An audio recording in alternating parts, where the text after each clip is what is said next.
Halo teman-teman semua, selamat datang di podcast pertama kami, Metalikes, Material dan Metalurgi Podcast. Oke, gimana nih Mas Fadli kabarnya di tengah-tengah pandemi yang alhamdulillahnya sudah jauh lebih baik nih sekarang? Oke, kalau dari aku nih alhamdulillah Sinda baik-baik aja. Kalau kamu ini gimana, Indah?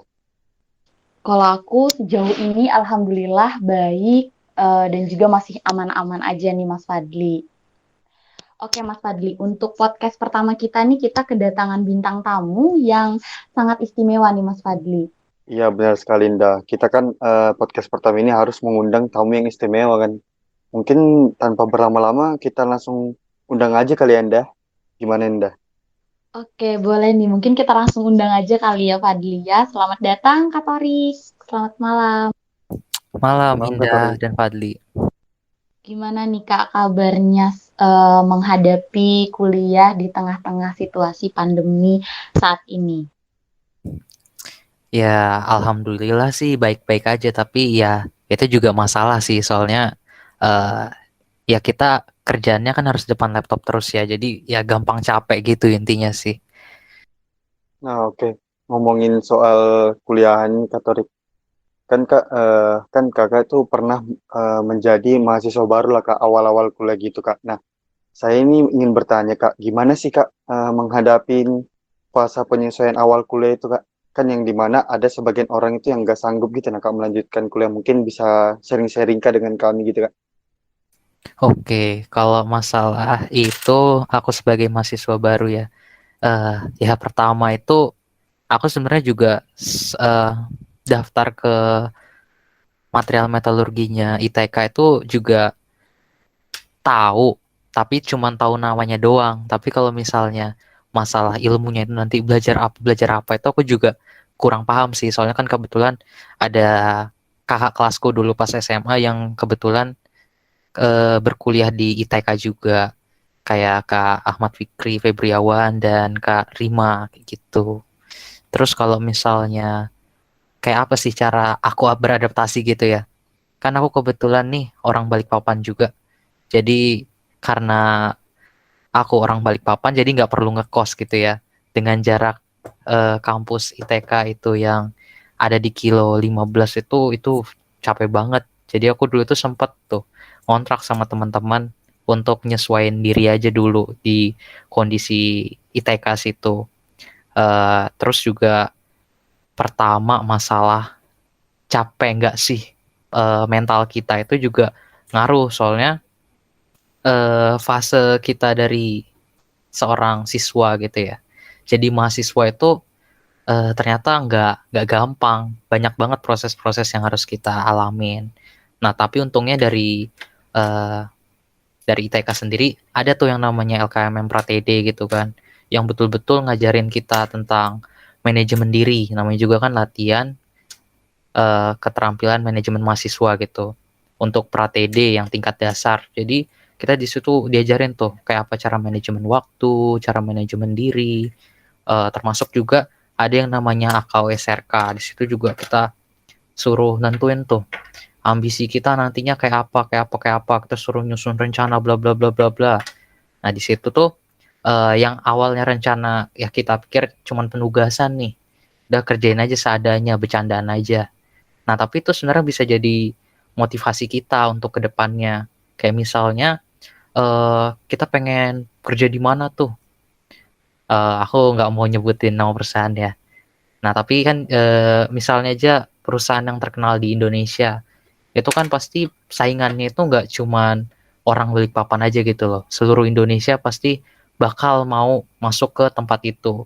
Sama halnya juga kayak kita pengen daftar ke ITK, saingan kita itu juga banyak. Jadi ya kembali lagi, cara nentuin motivasi itu disesuaikan sama usaha apa sih yang sudah kita lakuin supaya kita bisa keterima di ITK, terutama di teknik material metalurgi yang notabene program studi ini itu juga masih dikit banget di Indonesia kan. Jadi ya agak amat disayangkan aja gitu kalau misalnya putus asa di tengah jalan kayak gitu. Oke, Kak. Mungkin Tadi kan gimana cara menghadapi fase awal penyesuaian kuliah nih Kak. Untuk selama perkuliahan sendiri Kak, hal-hal baru apa aja sih yang Katorik sudah temuin setelah masuk kuliah, terutama di bidang teknik material dan metalurgi sendiri Kak? Oke, kalau hal-hal baru itu bahkan walaupun kita sehari-hari dengar gitu ya material tuh, apa sih material apa, ternyata kan pada dasarnya semua yang ada di sekitar kita tuh material gitu kan. Termasuk nih aku lagi ngobrol sama kalian nih pakai headset. Nah ini kan ada yang kabelnya itu terbuat dari material apa. Sebenarnya aku nggak mikirin itu dulu, tapi pas semenjak masuk ITK ternyata baru paham kalau misalnya material dan metalurgi itu sebenarnya jauh lebih kompleks daripada itu. Itu juga yang ngemotivasiin aku buat terus belajar gitu pada intinya. Terus juga hal baru lainnya itu juga aku baru tahu kalau misalnya material metalurgi itu bukan sesuatu hal yang berdiri sendiri, tapi justru dia tuh anggapannya karena dia multidisiplin ya. Kita itu juga belajar hal-hal lain kayak misalnya aja eh, perkembangan yang sekarang itu yang gampangnya aja deh, mobil-mobil dulu itu kan banyak yang terbuat dari besi, aluminium gitu. Tapi dengan perkembangan teknologi yang sekarang, ada tuh mobil-mobil sport kayak Lamborghini itu kan terbuatnya dari serat karbon ya. Nah jadinya mobil laju itu bisa tercipta karena ada engine-nya sama materialnya yang ringan kayak gitu. Nah, waduh, sangat menarik ya ini teman-teman. Tadi Kak Torik sudah hal baru yang didapatkan selama kuliah ini, yaitu tentang material di sekitar kita, tentang perkembangan teknologi material di bidang otomotif tadi contohnya dari Kak Torik. Nah, mungkin di sini Kak, jadi TMM atau teknik material metalurgi itu apa sih Kak menurut Kakak? Kan tadi kan sudah membahas tentang material dan segala macamnya itu Kak di perkuliahan. Mungkin bisa kasih tahu nih Kak teman-teman apa sih itu TMM menurut Kakak? Kalau TMM menurutku ya, TMM itu kan teknik material dan metalurgi ya. Sebenarnya di beberapa universitas ada yang namanya teknik material, ada yang namanya teknik metalurgi sendiri gitu ya. Eh, tapi kalau di ITK teknik material dan metalurgi. Jadi sebenarnya kalau teknik material, nggak usah, kita ngomong teknik metalurgi dulu. Kalau teknik metalurgi itu sebenarnya kan dia tuh lebih belajar ke arah metal. Jadinya yang berhubungan sama unsur-unsur logam, elemen-elemen logam kayak misalnya besi, bisa juga emas, tembaga, aluminium yang kayak gitu-gitu. Nah itu kita tuh peran kita itu bisa juga sebagai yang ekstraksinya, bidang ekstraksinya, bisa juga bidang refinery-nya kayak apa, cara pemurniannya gitu loh. Karena kan unsur-unsur logam yang tadi ku sebutin itu sebenarnya kalau di alam itu nggak bisa didapetin dengan sendirinya. Nah, terus juga di metal itu juga di metalurgi itu juga kita belajar tentang struktur-strukturnya, sama halnya kayak di teknik material. Tapi kalau di teknik material konteksnya itu jauh lebih luas karena di teknik material itu nggak cuma belajar tentang logam, tapi juga kita belajar tentang polimer, keramik, terus juga komposit. Nah, kalau misalnya untuk aplikasinya sih sebenarnya banyak banget ya. Terus juga kalau untuk kita ngikutin perkembangan zaman nih, sebenarnya banyak banget tuh aplikasinya yang bisa kita lihat kayak misalnya di bidang teknopreneur, di bidang kewirausahaan gitu ya. Kayak misalnya ada beberapa narasumber yang kemarin sudah diundang sama himpunan juga ya kayak Mikotek ataupun Evoware. Kayak misalnya Mikotek itu mereka itu buat bahan tekstil yang bahannya tuh terbuat dari serat miselium jamur atau yang bawahnya jamur gitu akar-akarnya. Itu Mikotek itu mereka bergerak di bidang fashion. Terus juga mereka itu hitungannya maju di dunia karena yang namanya material ini kan juga pasti bakal terus berkembang ya. Jadi serat jamur ini banyak diteliti sama orang-orang. Terus juga ada yang kita lebih ke arah biomaterial gitu ya. Biomaterial itu kan material-material yang digunakan untuk kebutuhan tubuh gitu. Apa ya, kayak misalnya gigi palsu, gigi palsu yang terbuat dari keramik, bisa juga implan tulang, ataupun ada tuh kayak eh, apa sih itu namanya, pengobatan kanker. Pengobatan kanker itu kita juga ada mulai belajar tentang drug delivery system. Jadi ada penggunaan material untuk ngebawa obat-obat kanker, karena pada umumnya itu ya, yang namanya kemoterapi itu kan punya efek samping, dia tuh mematikan sel-sel yang sehat juga, nggak cuma sel kanker. Jadi ada yang nyebabin kebotakan atau apa, yang bikin orang-orang itu malah lebih sakit walaupun kankernya itu udah mati. Jadi dengan inovasi material juga, pengobatan ini bisa lebih efisien dan langsung menuju ke sel kankernya itu. Jadi mengurangi dampak kayak kebotakan di manusia kayak gitu. Itu sih kalau menurutku. TMM itu jadi betul-betul eh, cabang ilmu yang mempelajari tentang struktur, sifat, dan karakteristik dari material. Nah, Kak, mungkin tadi setelah kita mengetahui pandangan Kakak TMM sendiri itu apa, mungkin Kak bisa sedikit cerita kali Kak mengenai pengalaman unik Katolik selama berkuliah di Prodi Teknik Material dan Metalurgi sendiri. Mungkin bisa sama pas waktu Kakak bareng sama dosen atau teman-teman angkatan Katolik atau juga bersama dengan adik-adik tingkat nih Kak. Pengalaman unik. Pengalaman unikku itu sih, kalau yang paling ku ingat itu pas zaman-zaman Gartek. Soalnya zaman Gartek itu kita itu betul-betul rame-rame gitu, asis ke ruang dosen, nanyain gambar-gambar.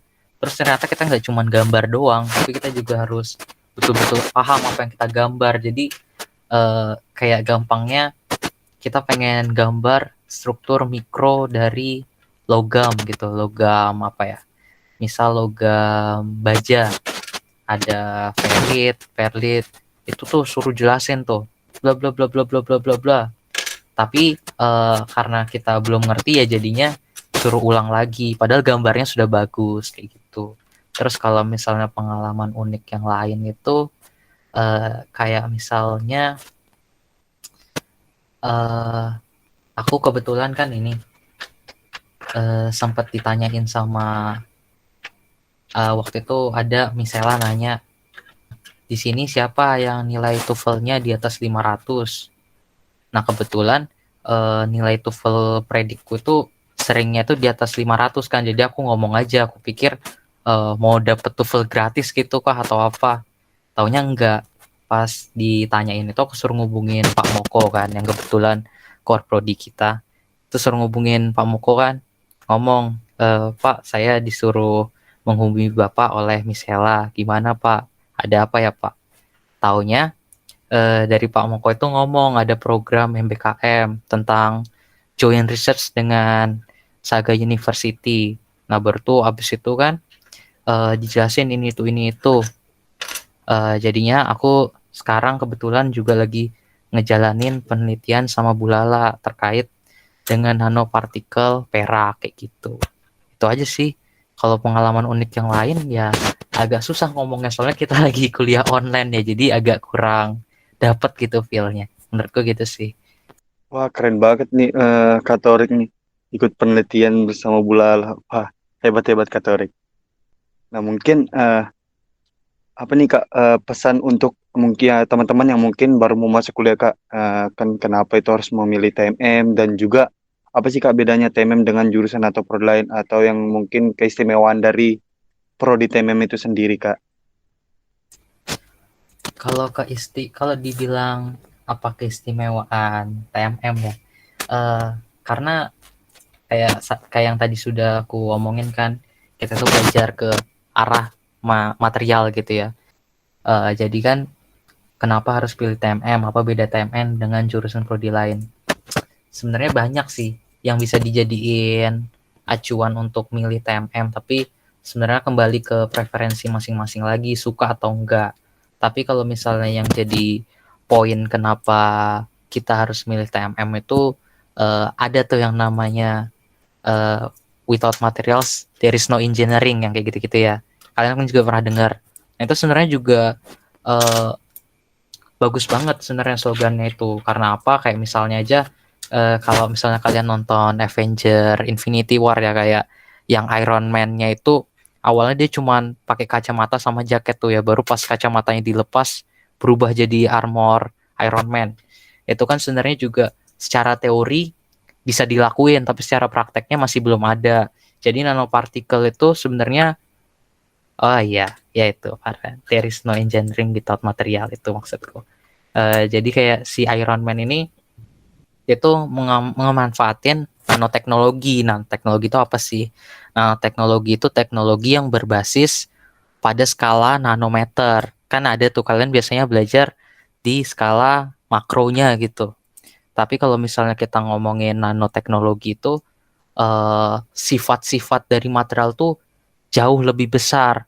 Karena apa? Karena nanomaterial itu dia tuh punya luas permukaan rasio ke volumenya tuh yang jauh lebih tinggi. Jadi efek-efek eh, karakteristiknya itu jauh berbeda dibandingin yang di skala makronya itu.